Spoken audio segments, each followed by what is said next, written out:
Bismillahirrahmanirrahim. Assalamualaikum warahmatullahi wabarakatuh. Bertemu lagi dalam video pembelajaran.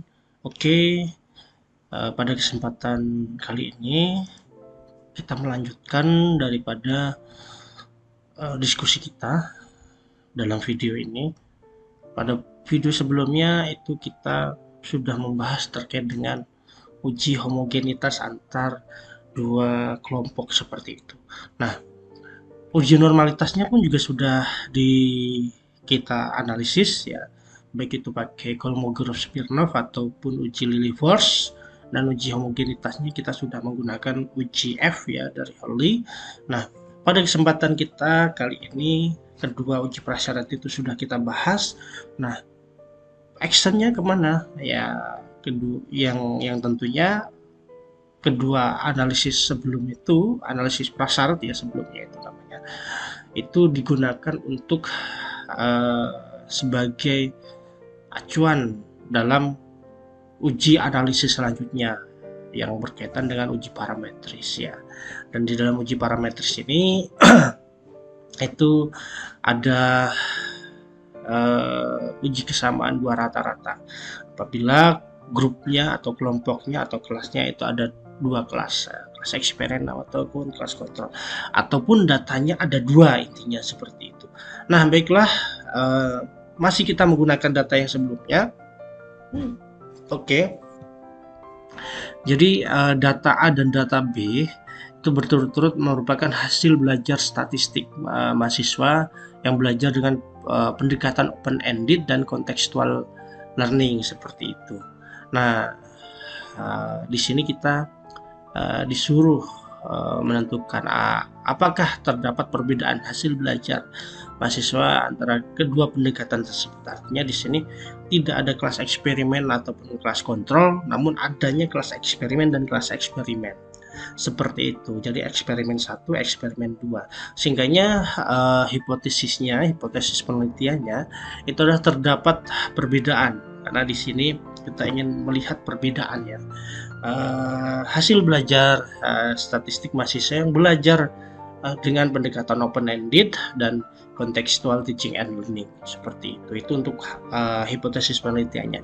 Namun untuk hipotesis statistiknya tentunya untuk H0-nya ya, H0 ya, atau di sini HO biasanya ya, HO observasi biasanya ya.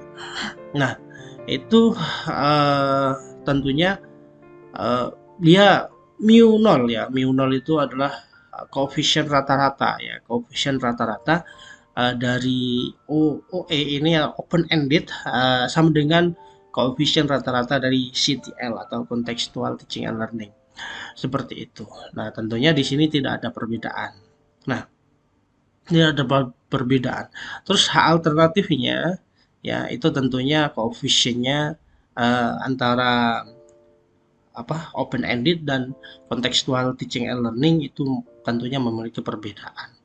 Nah, itu hipotesisnya ya, baik itu hipotesis penelitian ataupun hipotesis statistiknya.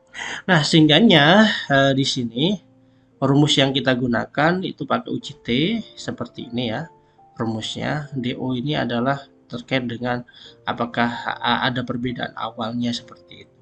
Kita bisa menganggapnya itu adalah 0 seperti itu. Nah, terus di sini saya pada pembelajaran ini itu untuk uji komparasinya itu menggunakan grafik penerimaan atau penolakan hipotesis. Itu ada dua sisi, berarti ini adalah ada dua sisi, pihak kiri dan pihak kanan seperti itu. Asumsinya itu adalah koefisien ini koefisien standar deviasi 1 dan koefisien standar deviasi 2 tidak diketahui. Asumsinya seperti itu. Oke. Nah, ini untuk daerah kritisnya ya. Nanti teman-teman mahasiswa kita bisa belajar secara bersama. Nah, ini hasilnya. Nah, kita langsung ke Excel-nya saja.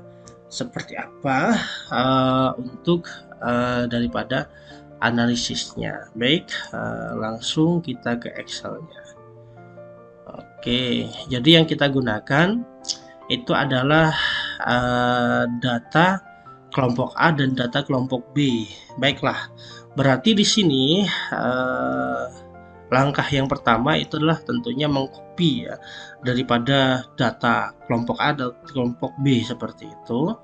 Oke, setelah itu kita mencari untuk standar deviasinya ini sebenarnya ya.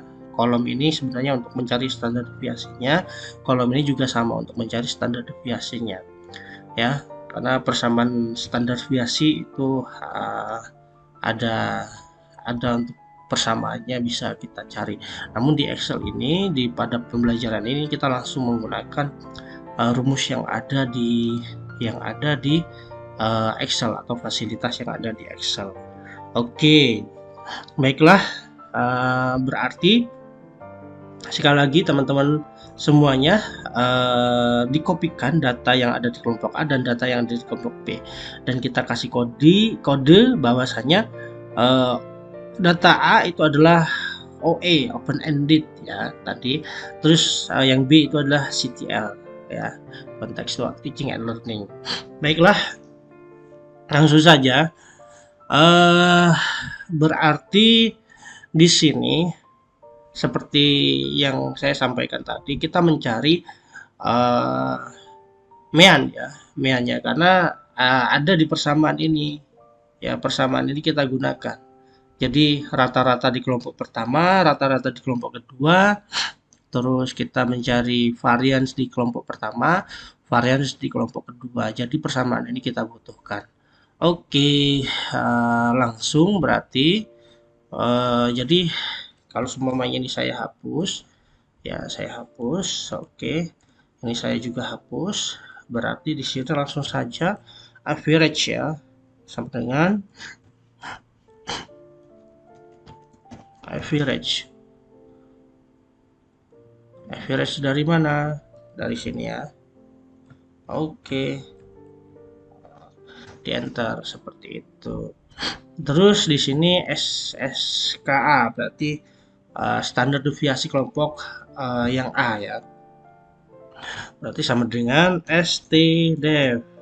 Nah ini sudah ada, kita tinggal klikkan, kita taruh ke sini. Oke, nah, kita enter seperti itu.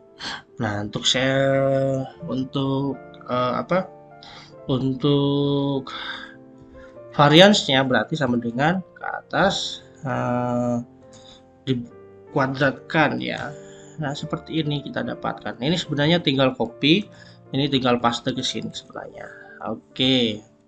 Nah Pak, itu kan agak berbeda Pak. Nah berarti kita tinggal merapikan untuk jumlah datanya ke sini. Enter, pun tetap sama hasilnya ya. Kita enter. Oke, seperti itu. Oke, jadi sampai tahap ini sangat simpel sekali.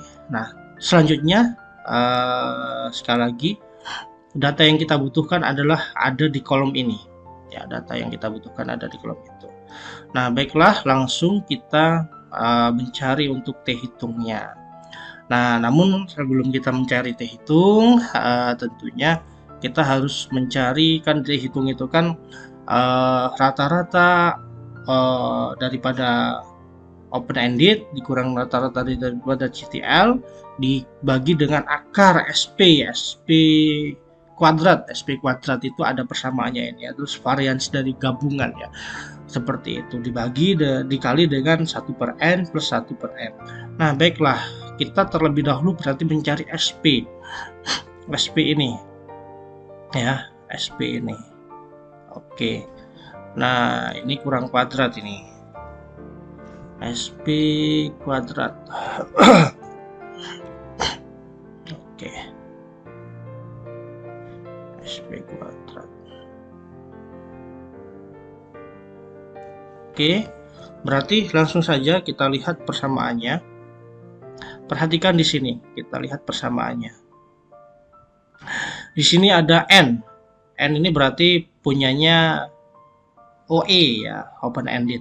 Berarti jumlahnya ada 25 seperti itu, dikurang 1. Ya enggak? terus dikali ya, dikali dengan, ingat ini harus ada kurungnya mengikuti ya. Jadi artinya kalau dari posisi ini berarti adalah kurung pertama untuk pembagian di atas ya. Ini untuk pembaginya seperti itu. Dan harusnya teman-teman semuanya itu harus memperhatikan kurungnya ini. Jadi kurung pertama itu posisinya sebagai apa, kurung kedua posisinya sebagai apa, seperti itu.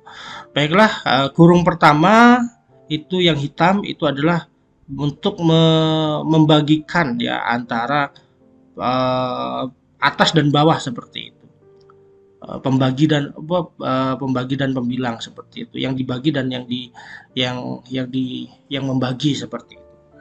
Nah, terus yang kurung kedua, yang merah itu warnanya, itu adalah perhitungan yang di sini.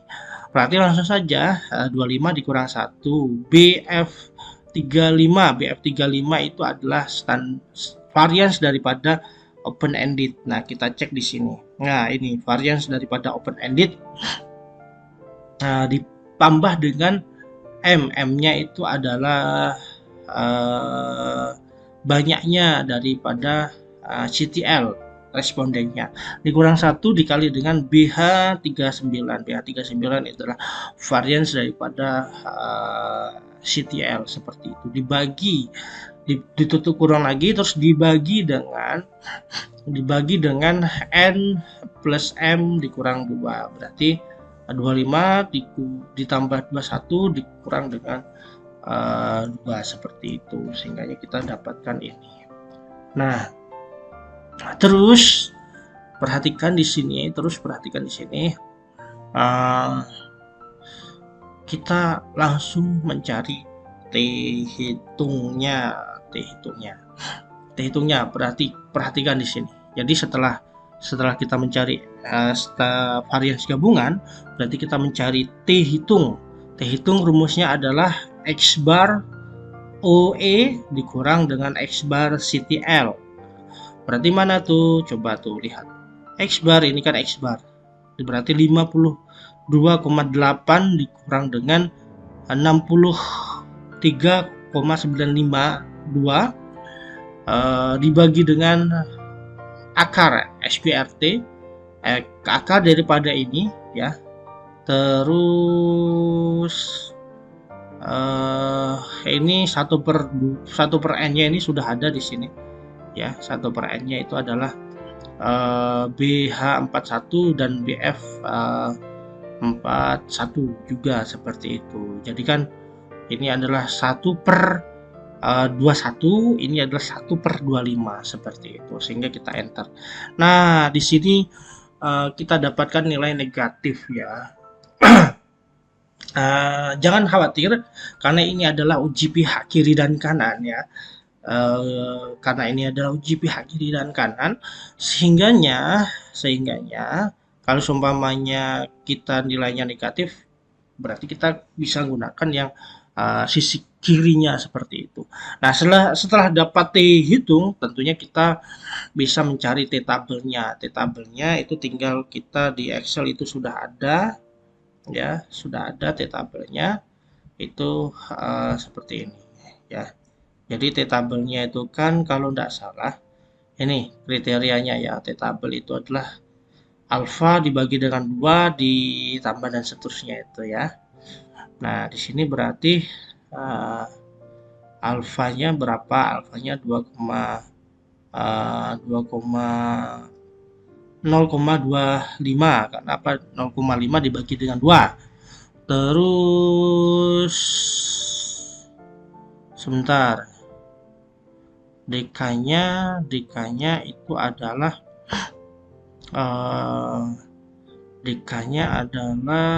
sebentar, DK-nya itu seharusnya di sini N plus M dikurang 2. N-nya berapa sih? N-nya kalau tidak salah 25 ya, 25 terus 21 ya. Berarti di sini adalah dikurang dengan 2. berarti itu adalah 40 ya, 44 ya. Nah, di sini salah ini. 44 berarti di sini 44. Oke, enter. Nah, ini kita dapatkan ini. T tabelnya seperti itu ya. T tabelnya. Oke. Berarti kalau seumpamanya kita dapatkan T tabel seperti ini, kita perhatikan di bagian yang ini coba. Saya ingin menunjukkan. Nah, berarti kita ini kan negatif tuh nilainya. Berarti kita bisa menggunakan yang bagian sini ya. Bagian sini. Berarti misalkan T tabelnya itu ada di sini. Ada di bagian ini, yaitu adalah 2,321 seperti itu. Nah, terus ini berarti negatif negatif 2,321. Nah, terus hitungnya itu ada di sebelah sini, yaitu adalah min 7,791. Nah, artinya T hitung itu berada di daerah kritis ya, daerah kritis. Nah, daerah kritis itu adalah daerah penolakan H0 ya, penolakan penolakan H0 seperti itu ya. Penolakan H0. Jadi H0 itu ditolak seperti itu. Ketika berada di daerah kritis ya, dan ini adalah daerah penerimaan H0 ya, H0 itu. Oke, berarti dari konsepan ini berdasarkan hasil analisis ini min T hitung kurang daripada lebih kecil daripada T tabel. Seperti itu ya. Kenapa kalau lebih kecil? Jelas min 7,791 tentunya lebih kecil daripada min 2,321 seperti itu, sehingga T hitung berada pada daerah kritis yang mengartikan bahwasanya HA diterima. Jadi daerah alternatif di daerah kritis itu HA-nya diterima. Oke, untuk pembelajaran kita pada uji kesamaan dua rata-rata dengan kriteria uji pihak kiri dan pihak kanan ya pada daerah penerimaan hipotesis grafik normalnya kita cukupkan. Semoga video yang disajikan ini memberikan manfaat untuk teman-teman semuanya. Dari saya akhiri. Wassalamualaikum warahmatullahi wabarakatuh.